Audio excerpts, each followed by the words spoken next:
అందరికీ శుభ మధ్యాహ్నం. నా పేరు రక్షిత. నేను 3వ తరగతి చదువుతున్నాను.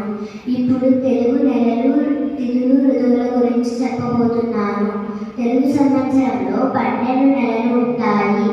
అవి చైత్రము, వైశాఖము, జ్యేష్ఠము, ఆషాఢము, శ్రావణము, భాద్రపదము, ఆశ్వయుజము, కార్తీకము, మార్గశిరము, పుష్యము, మాఘము, పాల్గొనము.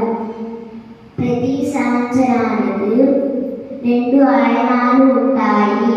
అవి ఉత్తరాయణం, దక్షిణాయనం. ప్రతి నెలకు 2 పక్షాలు ఉంటాయి. అవి శుక్లపక్షం, కృష్ణపక్షం.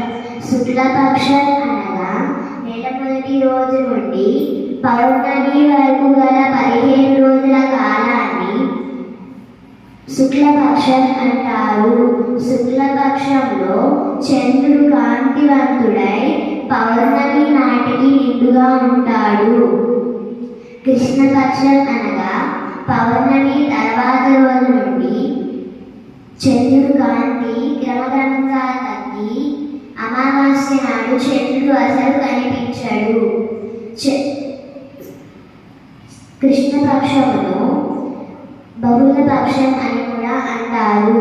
తిథులు: పాడ్యమి, విద్య, తదియ, చవితి, పంచమి, షష్ఠి, సప్తమి, అష్టమి, నవమి, దశమి, ఏకాదశి, ద్వాదశి, త్రయోదశి, చతుర్దశి, పౌర్ణమి, అమావాస్య. మన తెలుగు సంవత్సరంలో 6 ఋతువులుగా విభజించారు. అవి: వసంత ఋతువు.